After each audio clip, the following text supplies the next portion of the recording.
This is going to be a short video, guys, because the point I'm making is very simple and does not take a long time to explain. I don't want to repeat myself ad nauseum for minutes on end, even though I do that a lot of the time anyway. But really, so on Memorial Day, we think about all the soldiers we've lost throughout all the wars, but also not in wars. And if you pay attention to stats at all, you know that we lose a hell of a lot more soldiers to suicides outside of combat zones than we do in actual combat for the last couple of years, if not several years. I think the stat is 22 to 27 soldiers and veterans every day in this country. That's a hell of a lot more people than we lose in all the wars that we're in. So it's natural on Memorial Day to think about how can we lessen the amount of fallen soldiers that we remember. We want that number to be as low as humanly possible. So what can we do to lower that number? Well, the short answer is stop getting into all these wars that we don't need to be in. That's the easiest solution. It's a win-win for everyone except the 1%, and that's why they continue to be in all these wars that we're in.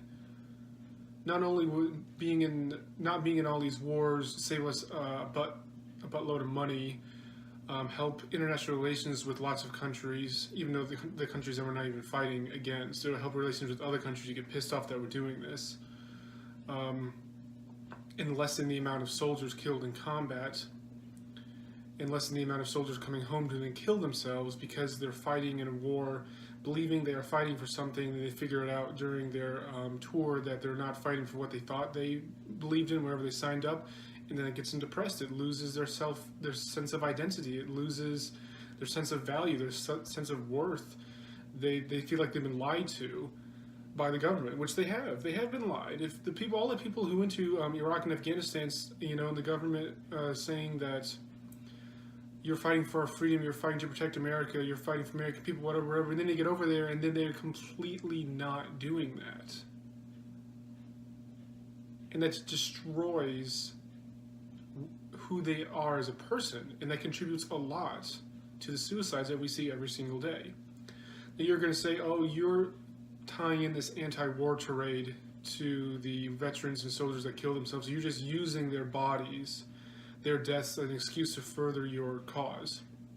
No, I actually want to solve the problem of them killing themselves 22 to 27 times a day, every single day of the year. I honestly want to solve that problem. And when you talk to veterans, you talk to soldiers after they come home from Iraq, Afghanistan, wherever they come from, different tours around the world, if you actually talk to them, which lots of people don't bother doing, veterans are like stigmatized as like lepers in this country by some people, and they don't talk to them, they don't listen to their stories. They're just grumpy old men, angry white men. We don't need to listen to them. If you actually talk to them, of course there is a myriad of different reasons why they're depressed, why they eventually take their own lives, why they feel certain things. It's not just all one thing. It's not just because of the wars. It's different other things, of course. We've talked to a lot of them. You hear that they feel they've been lied to by the government, that they feel that what they thought they were fighting for never really existed, and therefore their sacrifice and their comrades' sacrifices, the ones who died, next to them in battle, or the people who don't die but are still physically disfigured or have PTSD, any of the above, they felt they went through all this shit for nothing. And that contributes a lot to the high suicide rate we are seeing among soldiers and veterans. So the easiest way to solve this problem is to not get into wars that we don't need to be in. Be in only defensive wars. Only attack a country who has attacked us. Like Japan in World War II, that was a legit reason to attack Japanese.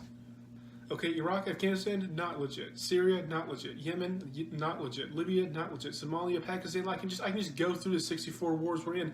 None of these countries have attacked us at all.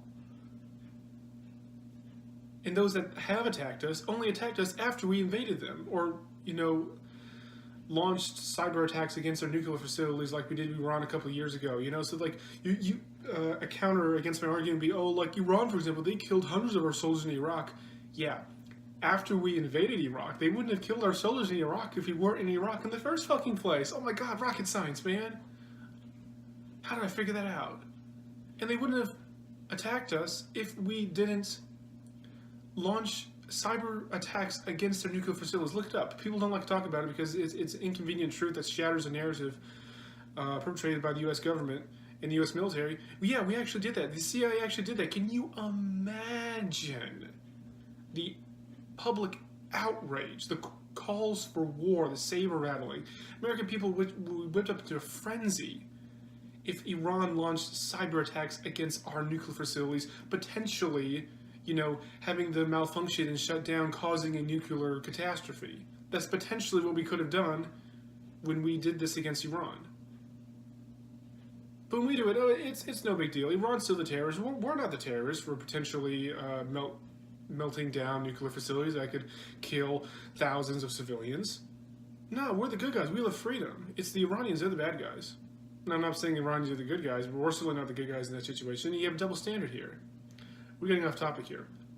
What I'm saying is, if we don't do shit like that, invade Iraq for no fucking reason, launch cyber attacks against nuclear facilities of countries, who hadn't attacked us before we attacked their neighbors, then we wouldn't be in all these completely unnecessary wars.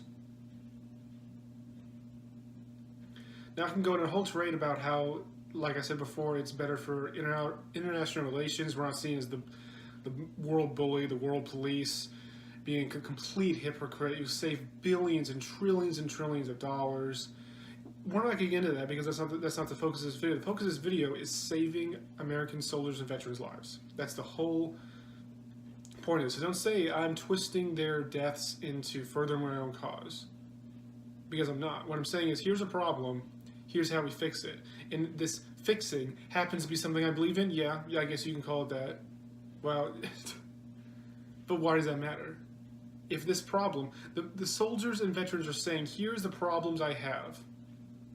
Like the notes that are left by soldiers and veterans after they kill themselves, they read their notes, they read their journals, their diaries, and a lot of the times this stuff pops up about how they are fighting in an unjust war. They feel like they were puppets used by the government to further the interests of the neocons and the 1%, and they weren't actually doing anything for American freedom or the American people at all, even though they were told that, and they were fooled by that lie.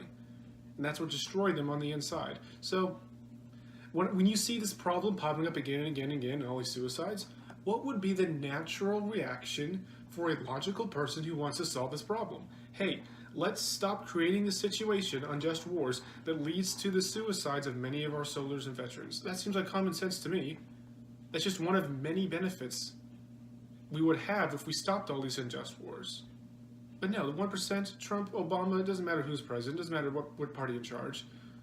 We've been at war for the vast majority of our history. We've been at war we've been at war as long as I've been alive. Like, not counting Iraq and Afghanistan, that happened after I was born, but even small wars. Like, we've always been at war with at least one country for as long as I've lived. Do you think that's justified? How many of these countries actually fucking did anything against us? We attacked Panama, I think it was 1993 or something. What the fuck did they do to us? Oh, they just had a political situation we didn't like, so we had to send Marines in there to fix it. What the fuck we should anything to do with that? Mind our own goddamn business. There's like a map of the world. It's like, what's the U.S.'s problem? It shows the U.S. borders. What's not our problem? Every single fucking other inch of territory in the world. Not our fucking problem. We are not the world police. We cannot help people by just coming there guns blazing. We'll save the day like American heroes. It doesn't work that way. It doesn't work in the real world. It works in movies. Yeah, that makes a good movie. But it doesn't work in real life. When a U.S. soldier believes he's fighting for American freedom in Afghanistan, and he goes to Afghanistan, he spends almost all his time killing people who are just defending their families and propping up a tyrannical government who oppresses his own civilians and abuses his own civilians and allows for child rape and whatever. And he's just like, what the fuck are we doing here? Why the fuck am I risking my life, my blood and my sweat for this? And a lot of them turn towards suicide. They don't have any options here when they get back. They feel broken, they feel betrayed, and they have no other resources to help them get back to a normal life or to get over the fact that they have been cheated and lied to and taken advantage of by the U.S. government and the U.S. military. So that's all. That's all the point of the video. There's no point in saying anything more because now I'm starting for myself.